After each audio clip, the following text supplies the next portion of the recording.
Olá, bem-vindos ao Criarte. Hoje é dia de atualização e hoje vamos ficar com um vídeo breve e um vídeo informal acerca da vida e obra de Francisco del Goya. Bem-vindos! Olá, bem-vindos ao Criarte. O meu nome é Sara. Hoje é dia de atualização no nosso canal. Hoje vamos ficar com a biografia e um pouco de uma obra vastíssima, portanto vamos ver só um bocadinho da obra de um pintor que é um dos meus favoritos da vida, Francisco de Goya. Hoje falamos do pintor rebelde que serviu a corte de Espanha, Francisco José de Goya e los Cientes. É um artista espanhol cujas pinturas, desenhos e gravuras refletem as convulsões históricas do seu tempo e influenciaram importantes pintores do século XIX e XX. Na carreira de Goya não temos apenas uma, mas várias grandes obras. Temos obras-primas para todo o gosto. Ele foi considerado um pioneiro a pintar a violência da guerra na perspectiva da vítima.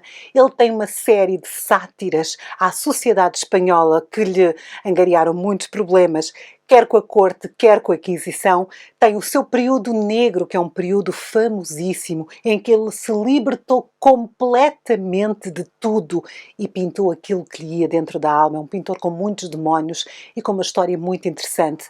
E hoje vamos conhecer, então, este seu trajeto pela vida, este presente que Deus nos deu, que foi as obras de Francisco de Goya. Desde a série de gravuras Desastre de Guerra, onde ele registra os horrores da invasão de Napoleão em Espanha, até às suas obras-primas da pintura que incluem as duas Maja, a Maja desnuda e a Maja vestida, até, claro, o 3 de maio de 1808, que é uma das maiores obras-primas da história da arte. Vamos conhecer a sua vida e a sua obra. Um dos aspectos mais fascinantes de Goya é que ele não se enquadra em nenhum movimento artístico.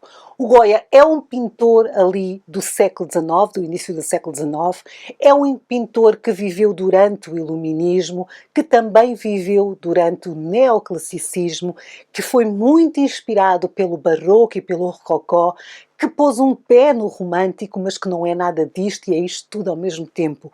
O Goya tem uma estética única, ele é um pintor único. Agora no Criarte estamos a entrar no romantismo, aliás acabámos de sair do romantismo alemão, vamos para o romantismo francês, mas antes de começarmos a falar acerca de pintores, grandes nomes da pintura romântica, temos que falar de Francisco de Goya, porque ele é assim um marco na história da arte. Ele é o último dos grandes mestres e o primeiro dos novos grandes mestres. É um pintor de transição e é um nome que vai influenciar todos os outros pintores a partir de agora. A sua vida não foi fácil, ele viveu durante a época da Revolução Francesa, uma época marcada pelas ideias do Iluminismo, mas também viveu o pior dessa revolução. O melhor é que as ideias de igualdade, fraternidade e liberdade espalharam-se pela Europa, obviamente que também chegaram à Espanha, e o pior foi que depois destas ideias de igualdade veio a guerra. O Napoleão, que era francês, decidiu invadir meio mundo. Era um ditadorzinho do pior. Os franceses não gostam que a gente diga, mas também tiveram o seu Hitlerzinho, não é verdade? Eu estou a dizerinho, mas enfim. A Espanha foi invadida pelos franceses, aliás, como a maior parte da Europa, excepto Portugal, ele nunca pôs os pés, tentou várias vezes, mas não conseguiu. E então o Goya viveu tempos de ocupação estrangeira, de miséria e de guerra, e ao mesmo tempo viveu tempos de novos ideais, ideais de liberdade e de igualdade e também de fraternidade, só que, enfim. Ele viveu os valores mais tradicionais da monarquia e da Igreja, no entanto foram desafiados e contestados pelas novas filosofias que vinham da França, como a liberdade e a igualdade. Em Espanha o cenário era de dificuldade. A Espanha perdera para a Inglaterra o lugar de maior potência marítima do mundo. O povo espanhol estava cada vez mais empobrecido e isto fez com que existisse um grande descontentamento do povo em relação aos seus monarcas. O povo não acreditava na monarquia, o povo tinha fome. As pessoas, quando estão descontentes, vão para as ruas, vão fazer revoltas sociais, portanto vivia-se aqui um tempo muito complicado. Também se vivia ainda a Inquisição, a Igreja no sul da Europa, em Espanha e na Itália, era extremamente poderosa. ainda é, mas naquela altura era bem pior, e continuava a tentar colocar o seu domínio ao povo através da Inquisição, que é perseguição e tortura. Portanto, o povo estava assim, digamos que, a ser atacado por todas as frentes. Era muito desequilíbrio social e moral, resultou numa crise política e social, e tudo isto está espelhado nas obras de Goya. Vamos agora acompanhar desde o nascimento até ao seu falecimento, então, a carreira de Goya. Francisco de Goya nasceu ali numa pequena localidade perto de Saragossa, a 30 de março de 1746. O nome da terra é Fuendetodos. Ele era filho de uma família de classe média e passou parte da sua juventude em Saragossa. Nesta cidade, ele começou a estudar pintura por volta dos 14 anos de idade. Ele foi aluno de José Lozán Martínez, um artista local treinado em Nápoles. Nos seus primeiros anos de formação, percebemos que a sua formação é a formação dos grandes clássicos, é uma formação clássica. Tem um professor que foi formado em Nápoles, em Itália, ou seja, a sua formação era completamente académica, clássica. Ele aprendia por imitação e isto, independentemente do que muita gente pode achar, é bom. Quase toda a gente aprende assim, por imitação. Ninguém cria a partir do nada. Escolhe-se uma obra muito boa e tenta-se reproduzi-la. E foi assim que ele aprendeu. E que obras é que ele reproduzia? Ele reproduzia as obras dos grandes mestres, como o Velázquez, como o Rembrandt. Mais tarde, Goya mudou-se para Madrid, uma cidade maior, onde foi trabalhar com os irmãos Francisco e Ramón Boyer e Zubias. E trabalhou também no estúdio do pintor da corte, o Francisco Bayer, alguém muito influente. Na verdade, por Bayer, ele acabou por se apaixonar não só pelo trabalho do tutor, como pela irmã. E foi mais tarde a casar com a irmã deste pintor. Este foi o seu único casamento durante toda a sua vida, portanto, não sei se foi feliz, não estava lá. Por volta de 1770, Goya decidiu aprofundar a sua educação artística e viajou, claro, para a Itália, que era onde todos os artistas se iam aprofundar. Em Roma, Goya estudou as obras clássicas dos grandes mestres e chegou mesmo a submeter uma pintura sua a um concurso realizado pela Academia de Belas Artes de Parma. Embora os juízes tenham gostado do seu trabalho, ele não conseguiu ganhar o prémio. No mesmo ano, então, ele regressou a Saragossa e em 1772 Goya recebeu uma encomenda. A primeira de muitas, e uma encomenda para Saragossa. Eu vou-vos mostrar qual é o resultado desta obra e vocês vão perceber que ele aqui ainda estava muito neoclássico. Portanto, ele olhava muito para a sua formação, para os grandes artistas clássicos e pintava. Esta é a pintura da abóbada do coreto da Basílica de Nossa Senhora de Pilar, em frente à Santa Capela da Virgem. O tema escolhido foi a adoração do nome de Deus, que Goya executou a intervalos durante os 10 anos seguintes. E apesar da sua grande inspiração no clássico, quando olhamos para esta pintura, percebemos que ela tem uma influência barroca e rococó, que era, nesta época, o estilo da moda em Espanha. Esta foi a sua primeira mudança. Saiu daquele clássico de copiar os antigos para o estilo da moda, voltou-se para o drama e para o trabalho de luz do rococó e do barroco e para o luxo do rococó. Rococó e barroco andam sempre de mãos dadas. Uma das maiores influências de Goya nesta época é o pintor veneziano Giovanni Battista Tiepolo, que passou os últimos anos da sua vida em Madrid, onde foi convidado a pintar os tetos do Palácio Real, e isto inspirou muito Goya. Nós agora vamos dividir a vida de Goya nas várias categorias em que ele se pode ser inserido. Quando eu falei do romantismo alemão, podem ir ver o vídeo e deixar um gosto, eu comecei com Goya e já falei disto um pouco assim por alto, mas agora vamos aprofundar. Goya foi um pintor de várias vertentes. Foi um pintor político, foi um pintor do belo, foi um pintor da corte.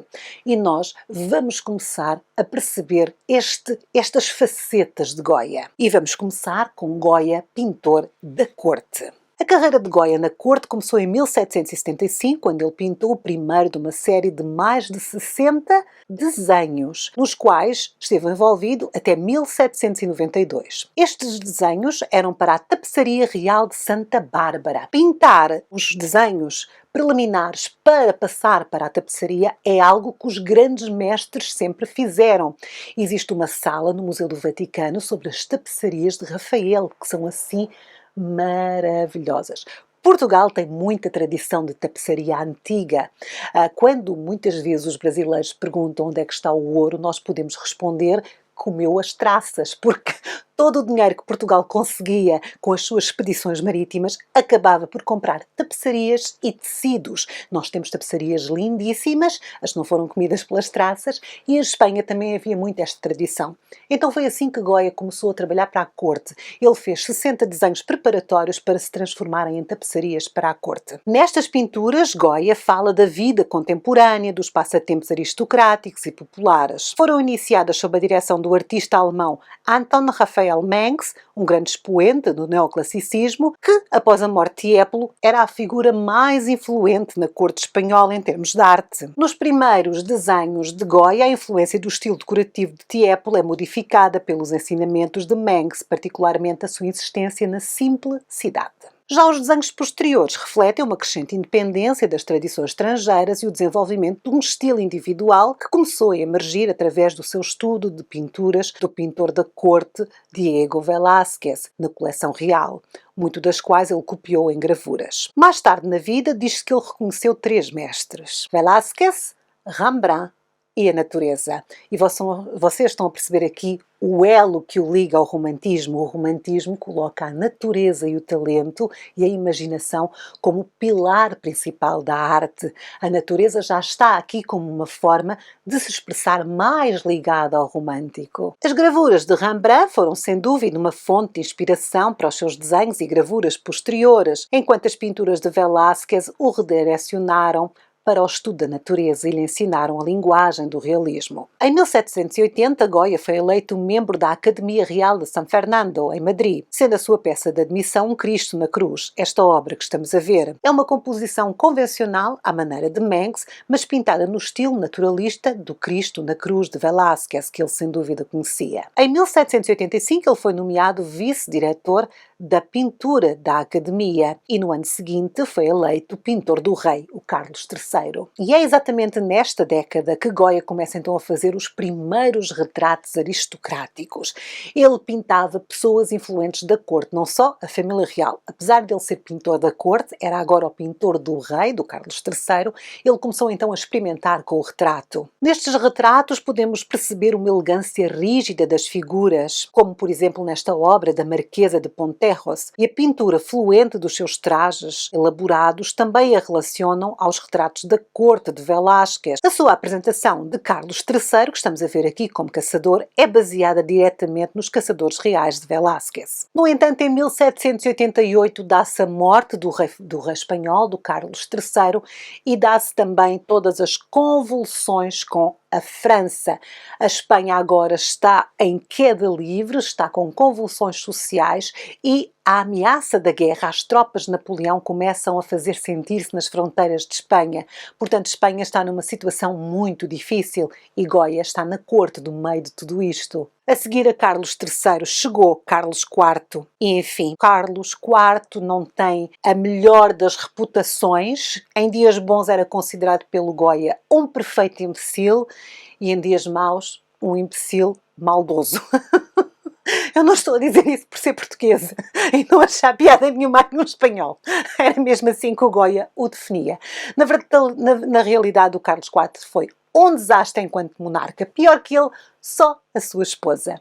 A sua esposa era a Maria Luísa, a rainha de Espanha, que era conhecida por ser muito inteligente, pelo menos muito mais inteligente que o seu marido, que era um imbecil, mas muito pouco escrupulosa. E esta relação entre um rei incompetente e uma rainha sem escrúpulos levou a que Espanha acabasse por ser invadida pelas tropas de Napoleão. Apesar do rei não ser assim das pessoas mais amadas pelos espanhóis na altura, ele, na verdade, convidou Goya a continuar a ser o pintor da corte e o Goya obviamente que aceitou.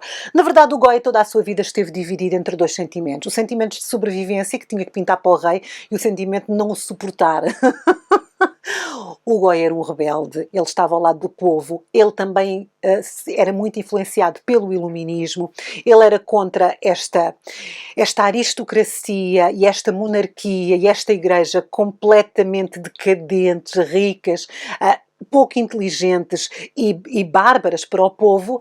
Portanto, ele criticava isto nos seus trabalhos, mas ao mesmo tempo tinha que se conter com medo da Inquisição, com medo de ser despedido e tinha que sobreviver. Portanto, ele viveu sempre esta dualidade. O Carlos IV não era amado por ele, mas era quem pagava as contas. Portanto, ele continuou a trabalhar na corte para o novo rei. Na verdade, durante o reinado de Carlos IV, Goya torna-se o pintor mais bem-sucedido e mais elegante da Espanha. Goya foi eleito diretor da Academia em 1795, mas renunciou 2 anos depois por razões de saúde. E foi também em 1799 convidado a ser o primeiro pintor da corte. Apesar de ser um pintor de sucesso, um pintor rico, um pintor da corte, que era o mais alto cargo, na verdade, durante esta fase da sua vida, Goya deixou dos retratos mais impressionantes que nós temos acesso. Como é que eu hei de dizer isto? Goya pintava as pessoas terrivelmente feias. Eu adoro os retratos da família real de Goya, os retratos dos aristocratas de Goya, porque ele pintava-os de uma forma tão crua, mas as obras, não me interpretem mal, as obras não são feias. As obras de Goya são uma delícia, são lindíssimas, mas as pessoas retratadas são... Vocês olham para elas e percebem que o Goya não gostava muito delas, que não tinha grande apreço e que as fazia feias, assim como elas eram na realidade. Às vezes não, porque ele também tinha que ganhar dinheiro, mas há sempre qualquer coisa que incomoda. Os retratos dele são maravilhosos. São retratos impiedosamente penetrantes. Estamos a ver aqui um exemplo. A Família do Conde de Osuna foi uma obra executada por Goya em 1788. Esta é uma das famílias mais poderosas e ricas de Madrid e Goya deve muito a esta família. Os Osunas tinham-no apoiado desde meados da década de 70 e 80, encomendando numerosos quadros e introduzindo nos círculos da aristocracia, o que fez Goya avançar na sua carreira, sobretudo como retratista. Goya tentou aqui, nesta obra, captar o liberalismo iluminista e o empenho social do casal de condes, abdicando dos padrões representativos tradicionais, que davam sempre um ar constrangido e distinto. Em vez disso, nesta obra, temos aqui uma união descontraída e familiarmente afetuosa das pessoas retratadas. É uma obra penetrante, mas olhem bem para a cara desta gente. O Goya realmente tem uma forma de retratar única. Em 1792, o Goya teve uma doença súbita e acabou por perder a audição. Ele ficou surdo. E esta incapacidade física levou a uma viragem muito interessante na sua carreira como pintor da corte. Ainda estamos a falar de Goya como pintor da corte. Agora, Goya dava livre expressão às observações do seu olhar curioso e mente crítica e à recém-desenvolvida faculdade da imaginação. Durante a sua convalescência, ele pintou um conjunto de imagens que disse representar as diversões nacionais, que ele enviou ao vice-diretor da Academia com uma carta de apresentação, dizendo o seguinte: eu consegui fazer observações para as quais normalmente não há oportunidade em obras comissionadas, que não dão espaço para a fantasia e para a invenção. No inventário de 1828, redigido por Brugada, à morte de Goya, foram registados 4 quadros, festas e costumes, que foram geralmente identificados como uma série de 4 pinturas sobre a madeira. A primeira, Casa de Loucos, a segunda, Corrida de Touros, a terceira, Procissão dos Flagelantes e, por fim, o Auto da Fé da Inquisição.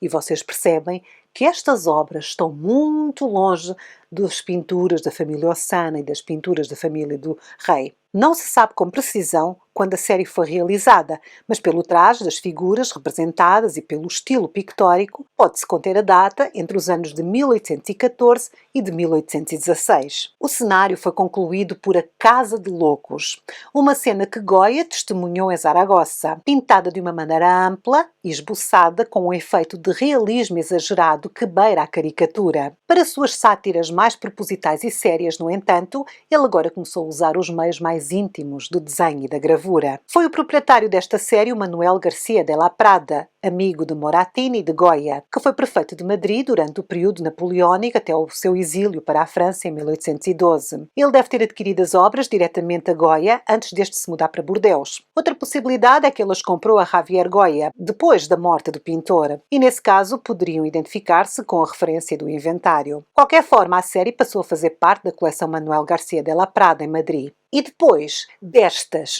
obras onde vocês estão a ver já um estilo muito próprio, que normalmente é o estilo que associamos mais a Goya, ele entrou numa outra fase da sua carreira. Agora vamos parar de falar de Goya como pintor da corte e vamos passar a falar de Goya como um pintor político. No ano de 1799, num anúncio do jornal em Madrid, Goya anunciou a publicação de uma série de 80 gravuras de água forte, apresentando-se pela primeira vez ao grande público, na qualidade de crítico social. O título do ciclo destas obras seria Caprichos e prometia a representação de temas divertidos na forma de imagens satíricas e de caricaturas. Um género muito apreciado na Europa por influência da arte inglesa, nomeadamente Hogarth, que nós já falámos aqui, vou deixar o link para o vídeo se quiserem ver.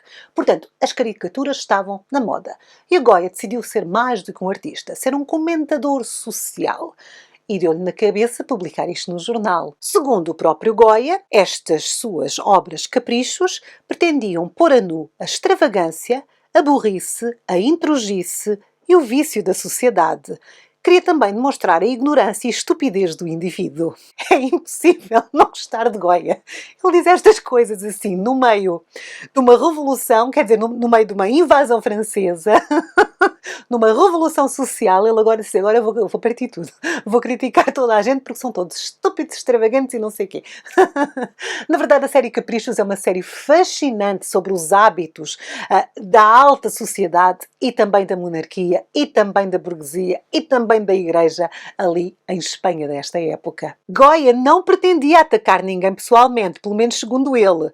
Não, os seus temas eram mais idealistas, ou seja, não eram naturais, eram produtos da sua fantasia. A série Caprichos tem 80 gravuras publicadas em 1799, onde ele atacou os abusos políticos, sociais e religiosos, adotando a imagem popular da caricatura que ele enriqueceu com qualidades altamente originais de invenção. O uso magistral de Goya da técnica recentemente desenvolvida de água forte, na verdade a técnica da água forte é feita usando uma matriz de metal, normalmente ferro, ou zinco ou latão, onde é gravada a figura e depois é passada para o papel. É uma impressão. Esta impressão pode ser monocromática ou a cores. E esta técnica dá a Capricho uma vitalidade dramática surpreendente e que os torna uma grande conquista na história da gravação. A mais famosa é esta que estamos a ver. É a folha número 43, O sono da razão produz monstros. Esta gravura mostra o artista a dormir ou a sonhar, na verdade, em espanhol, sonhar pode significar sonho ou dormir.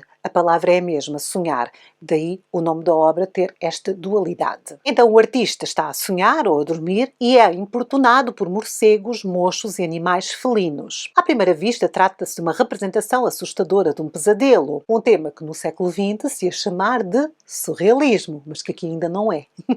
Goya pintou muitos sonhos durante a sua vida. No entanto, Goya deixa-nos um comentário que remete para algo mais profundo. Quando a razão dorme ou sonha, quem governa são os monstros, os poderes colossais da noite, ou seja, a ignorância, o despotismo, a falta de juízo e o regime de terror. Aqui, na série Caprichos, conhecemos então um Goya iluminista, um Goya que defende os ideais da revolução. O Goya é o pintor da corte, sim, mas também é um revolucionário. Para além de serem tecnicamente inovadoras, estas obras mostram-nos exatamente o que estava a passar na sociedade atual de Goya e são um grito de independência de Goya também. Aqui Goya dá-nos a conhecer o despotismo da monarquia, da igreja, da nobreza e da justiça. Esta é uma crítica severa e aberta à opressão sobre o povo espanhol que vivia cada vez mais na miséria. Apesar da linguagem velada de desenhos e legendas e do anúncio de Goya, que os seus temas eram de extravagâncias e loucuras comuns a toda a sociedade, eles provavelmente foram reconhecidos como referências a pessoas conhecidas e foram retirados de venda depois de alguns dias. Isto é muito comum na vida de Goya. Ele faz uma obra que é muito mais política, que é muito mais contra a norma estabelecida e ao fim de uns dias vai recolher a obra. Porque o Goya, já sabem, tem esta dualidade. Ele é um sujeito da revolução, ele é um sujeito do iluminismo, mas ele depende do rei para comer. Toda a sua vida, a sua criação artística esteve subjugada a este dilema entre a vontade da expressão individual e rebelde e a acomodação como pintor da corte. E este é um dos fatores que levam à enorme dificuldade de entender Goya até aos dias de hoje, de perceber completamente a sua obra. Nós temos de um lado este desafio à autoridade e do outro lado os retratos da autoridade feitos de forma tão magistral. E entendem, é tão difícil definir Goya, ele não se definiu. Para além de tudo, Goya também foi ameaçado pela Inquisição devido à série Caprichos e chegou ao ponto de 1803 ele ir apresentar as placas de caprichos ao rei em troca de uma pensão para o seu filho. Ele precisava de comer, ele tinha uma mulher, tinha um filho e tinha que pôr pão na mesa.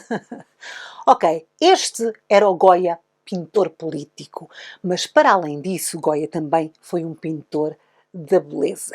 São dele as obras-primas, que são as Maja, a Despida e a Vestida, maravilhosas, que também foram assim um choque na história da arte.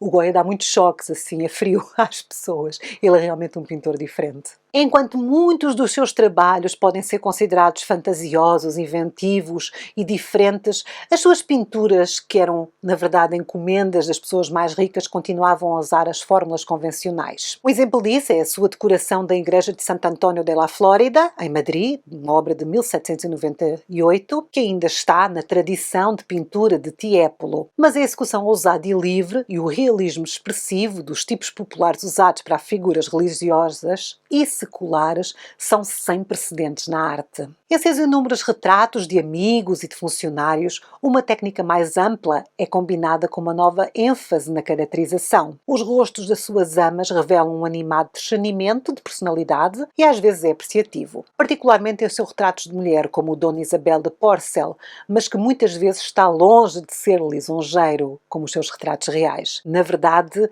o Goya é conhecido como o pintor dos feios. Os feios também têm direito de ser retratados. Ele embelezava, mas uns mais que outros.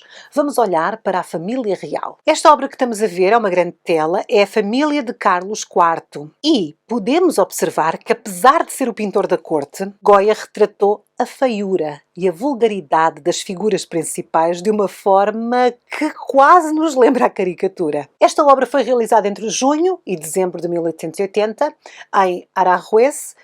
Ele mudou-se para lá e pedia a cada uma das pessoas para pousar sozinha, assim evitava que a família inteira ficasse ali a pousar por várias horas. Aqui aparecem todos os membros da família, embora a cena se concentre na figura da rainha Maria Luísa, que leva de mãos dadas o pequeno infante Dom Francisco de Paula, que por sua vez dá ao rei a mão, Carlos IV. A rainha abraça a jovem infanta Maria Isabel, ainda uma menina, e à esquerda está o herdeiro do trono, príncipe das Astúrias, Dom Fernando, a quem segura pelas costas o seu irmão, o infante Dom Carlos. Do lado direito temos a infanta Maria Luísa com o seu respectivo marido, o príncipe de Parma. Dom Luís de Bourbon segura nos seus braços o seu primogênito, o infante Carlos Luís. Ocupam o fundo da cena os irmãos do rei. À esquerda temos a infanta Maria Josefa e à direita o infante Dom António Pascoal. Ao lado deste aparece uma senhora de perfil, identificada como a esposa e sobrinha, filha também dos reis, a infanta Dona Maria Amália, que havia falecido 2 anos antes, portanto ela já não existia. Depois do príncipe herdeiro temos uma elegante senhora jovem que olha de perfil para cima para os quadros da coleção real. Goya usou este recurso para apresentar a futura e desconhecida princesa das Astúrias, que tinha sido escolhida pelos reis entre as candidatas europeias para casar. Finalmente o artista, seguindo a ideia de Velázquez em Las Meninas, foi incluído diante de uma grande tela em seu cavalete, à esquerda da composição. Este retrato foi certamente pintado por uma das salas mais nobres e representativas do Palácio Real, cuja decoração estava sendo modificada naquele ano, e tem por isso um evidente caráter dinástico, de valorização da monarquia e da sucessão, e da mensagem tranquilizadora em tempos turbulentos, em que a ameaça francesa de Napoleão estava a bater à porta de Espanha. A apresentação desta rainha como uma mãe prolífera, do rei como um homem bondoso e sereno, e a inclusão na cena da futura princesa das Astúrias, que dava ainda maior segurança na descendência, e dos casamentos das outras infantas, mesmo das que já tinham morrido, falam da mensagem principal desta obra. Goya utilizou todos os recursos da sua pintura e seu saber para acertar na representação dos soberanos e da sua família, na dignidade da realeza e na conexão da dinastia de Bourbon com os antigos monarcas da Espanha. Goya, na verdade, seguiu alguns ensinamentos mais académicos ao uso de outras grandes famílias europeias, da forma como eram retratados, para retratar aqui esta obra. Esta obra é gigantesca e eles são todos muito feios, são todos parecidos uns com os outros. E Goya retratou-os aqui desta forma interessantíssima. A técnica que Goya utilizou é prodigiosa na sua liberdade, na sua busca calculada de efeitos, na representação da matéria e, no mais importante, na profundidade psicológica com que captou cada um dos membros da família real. É um quadro que faz parte desta sua viagem à beleza, mas a obra-prima, quando pensamos em Goya como um pintor da beleza, não é esta família de gente feia. É, na verdade, uma mulher belíssima que tem duas obras na mesma pose, portanto é a mesma pessoa no mesmo sítio a fazer a mesma pose, com uma diferença. Numa das obras ela está completamente vestida e na outra ela está completamente desnudada. Eu não sei até que ponto é que a posso apresentar completamente desnudada aqui, sem o YouTube cancelar o meu vídeo. Portanto, eu vou assim desfocar ali uma parte. Ok? Vocês perdoem-me, eu vou deixar nos links, aqui por baixo na descrição do vídeo, o link para verem esta imagem em alta definição, porque eu sou contra estas coisas da censura na arte. Mas, para bem do nosso canal, não posso mostrar ali.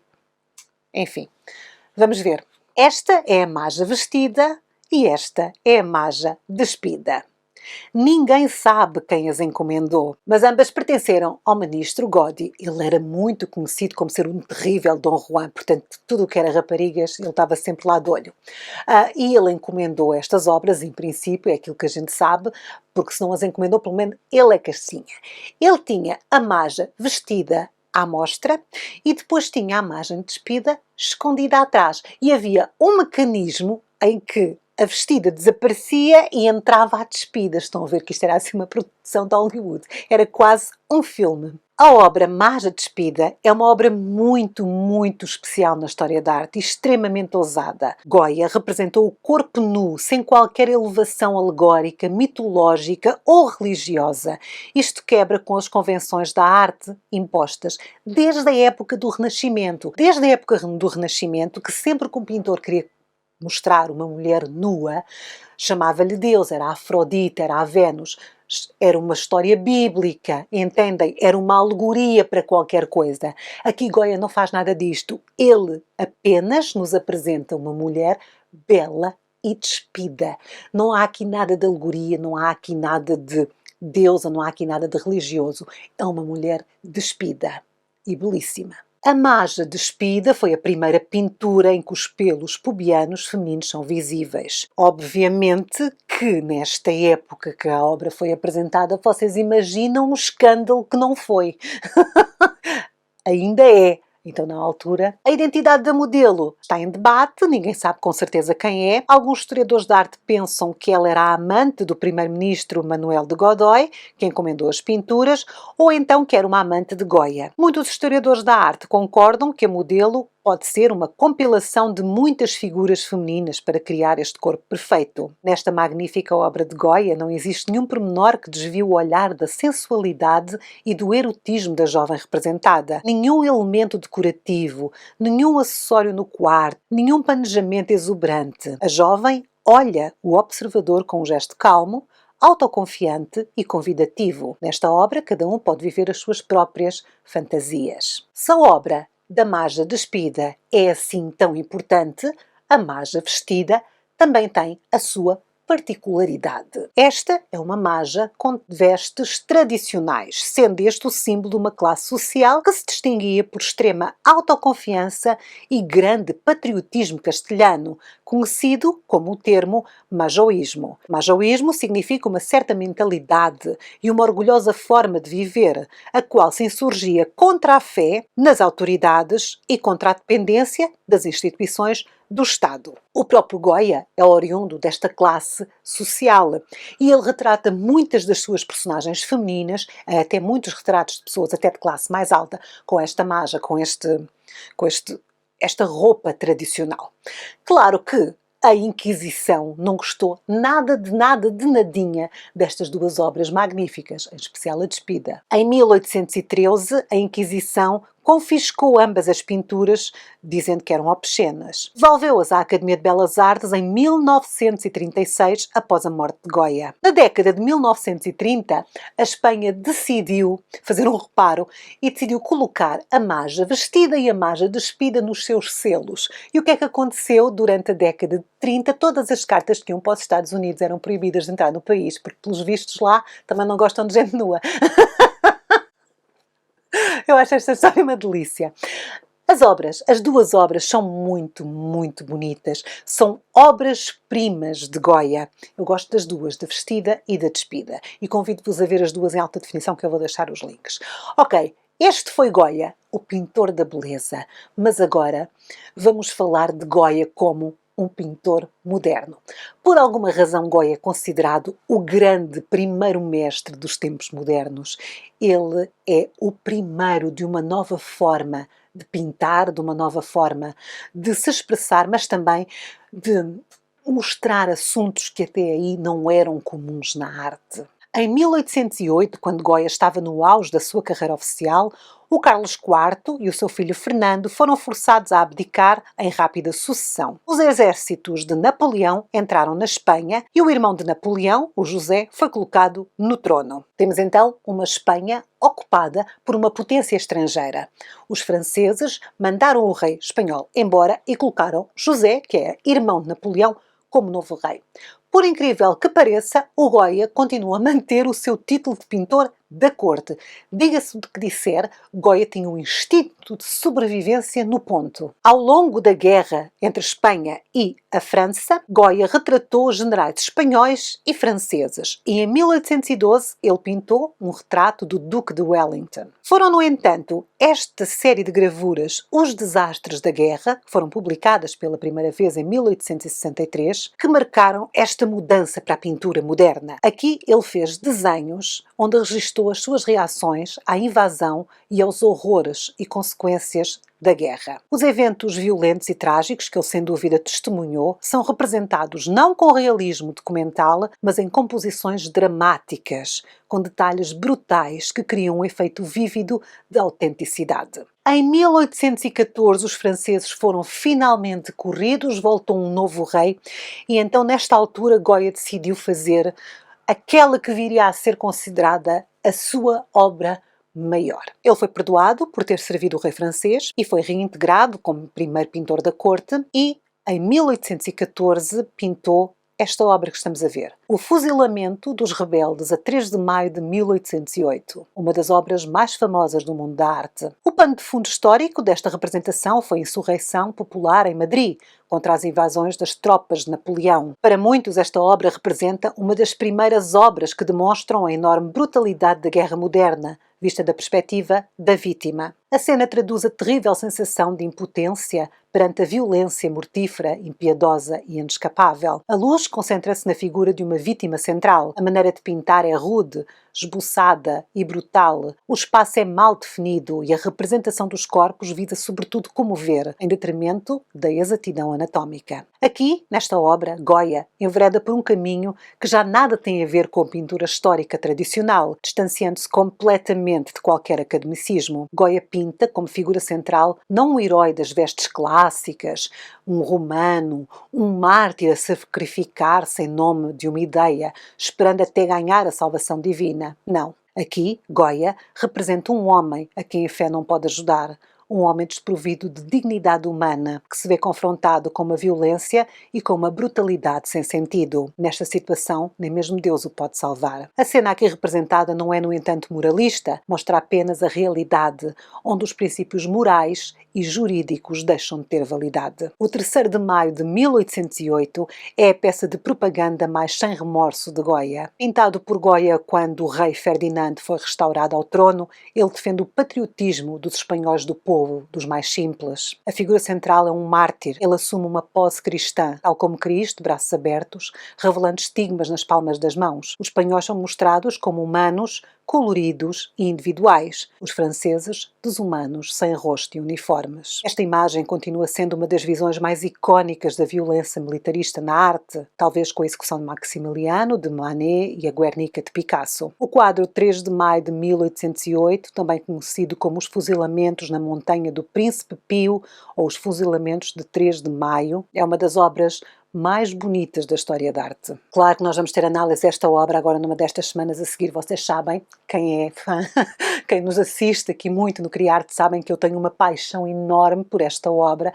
Eu não estava à espera dela ser ainda mais bonita ao vivo. Eu fui ao Museu do Prado, já contei esta história várias vezes, não resisto a contá-la mais uma vez.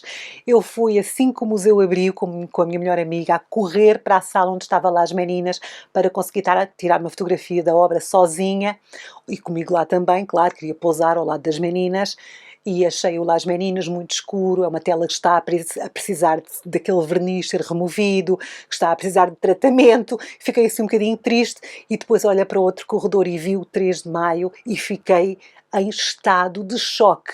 A tela é grande, é linda, a luz, o trabalho de cor, tudo aquilo me comoveu de uma maneira que eu desatei a soluçar. A minha amiga não sabia o que é que me havia de fazer, tirou-me de lá.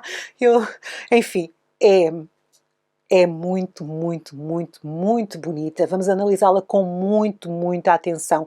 Ela tem aqui muita simbologia, ela é carregada de sentimento e é uma das maiores obras-primas da história da arte. E eu adoro! E vamos analisar, ok?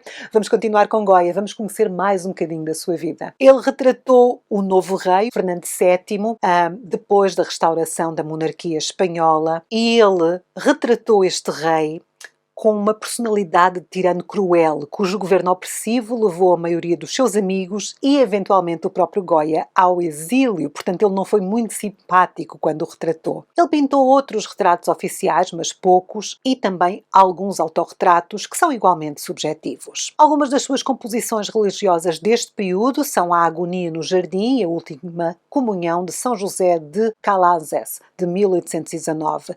São obras que sugerem muito uma devoção sincera. Na verdade, estas obras são mais carregadas de sentimento de divino do que as obras até aí.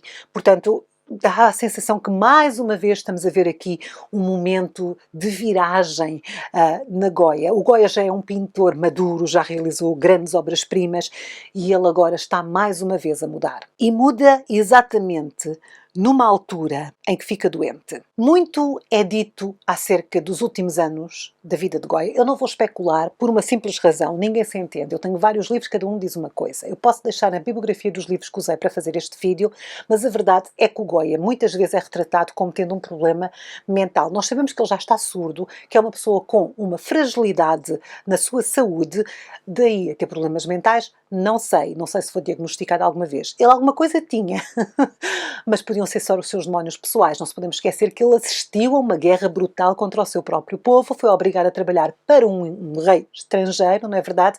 Depois veio um rei cruel, viu todos os seus amigos irem para o exílio, teve ali alguns problemas com a Inquisição.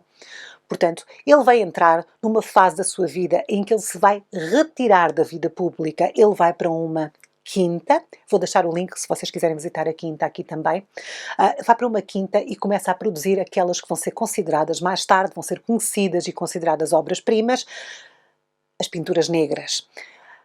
Vamos olhar para a pintura, em vez de nos estendermos aqui acerca da sua capacidade e do seu problema ou não de saúde. As pinturas negras são visões de pesadelo em linguagem expressionista que parecem refletir cinismo, pessimismo e desespero. São 14. São 14 pinturas que formam o conjunto denominado de pinturas negras. Foram feitas na fase final da vida do pintor, pintadas diretamente sobre a parede da sua casa. Portanto, ele nem sequer usava tela. Esta casa, conhecida como Quinta del Sordo, nos arredores de Madrid, fica na margem do rio Manzanares. São chamadas de pinturas negras porque Goya usou pigmentos escuros e negros e os temas também são bastante sombrios. Portanto, Goya agora, talvez pela primeira vez na sua vida, não tem que agradar ninguém. Ele não tem que agradar a corte, ele não tem que agradar a família Ossana, ele não tem que agradar os patronos, ele não tem que agradar a igreja. Ele está na casa dele a pintar aquilo que quer. Não pinta em tela, pinta a óleo diretamente na parede. Provavelmente foi um surto, não se sabe. E pinta 14 obras que são consideradas obras negras. São pinturas perturbadoras. Eu vou pôr aqui na tela para vocês verem. Uma delas é muito famosa, não é? Que é Saturno comendo o seu próprio filho.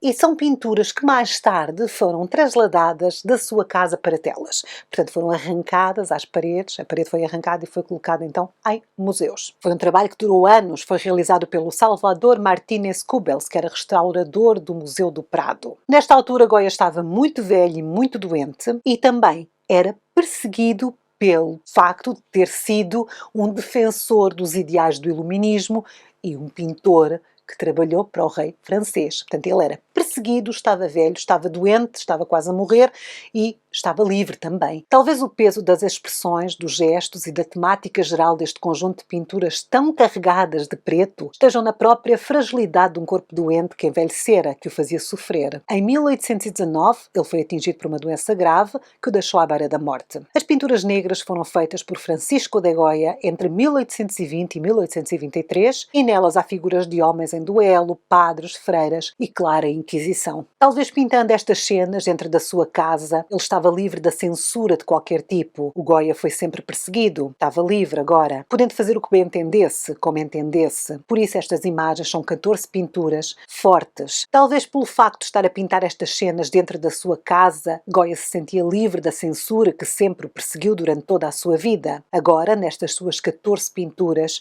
ele podia fazer um manifesto do artista contra o conservadorismo. Em maio de 1823, tropas invadem Madrid com o objetivo de restaurar a monarquia de Fernando VII. A repressão foi imensa a todos os que se opunham à monarquia. Francisco de Goya, temendo pela sua vida, resolveu fugir. Ele foi-se embora de Espanha, foi-se refugiar na cidade de Bordeaux, em França. Durante este período de exílio, ele continuou a desenhar até à sua morte. Nos desenhos desta fase final da sua vida há o predomínio de figuras de classes mais humildes, dos marginalizados, assim como figuras de velhos, como um que caminha com a ajuda de uma bengala, barba longa e ar cansado. Dizem que este seria o seu autorretrato na época, pois o título do desenho de Goya é Ainda Aprendo. Francisco de Goya Locientes morreu em Bordeaux, na França, no dia 16 de abril de 1828. Acerca de Goya escreveu Charles Baudelaire, no poema Os Faróis, presente na coletânea As Flores do Mal. Goya, lúgubre sonho de obscuras vertigens, de fetos cuja carne cresta nos sabás,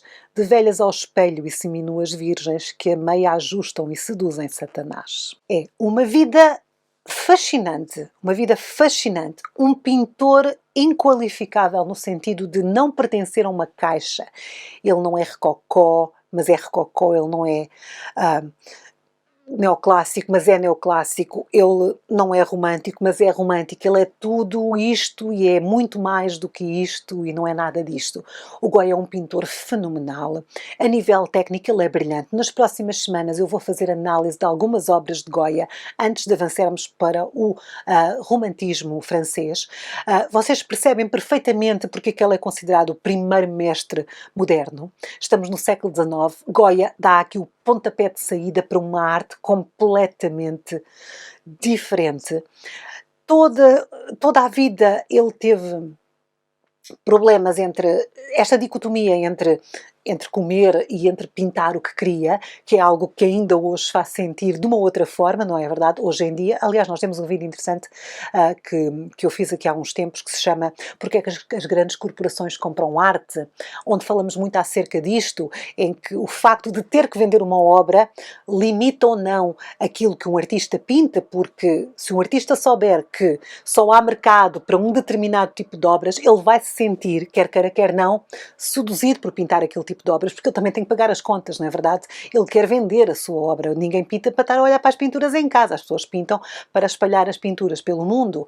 E aqui o Goya tinha exatamente este problema já. Portanto, ele dependia da corte e ao mesmo tempo odiava aquela gente. E nós temos aqui esta dicotomia no seu trabalho. É um pintor do belas majas, são lindíssimas, a despida e a vestida, mas depois também temos aqueles retratos em que ele faz as pessoas muito feias. Enfim, a fase da pintura negra é perturbadora e nós temos que pensar que é a fase em que ele estava completamente livre. Aqui ele estava a pintar aquilo que ele queria.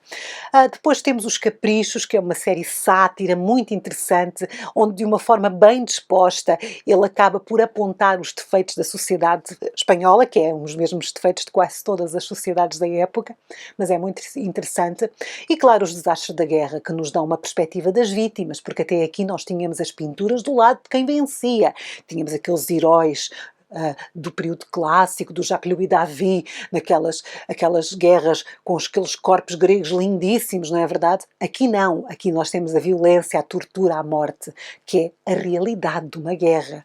E é um tema que é cada vez, infelizmente, mais atual, porque nós estamos assim num período um bocadinho negro, pelo menos aqui na Europa. No mundo inteiro, na verdade.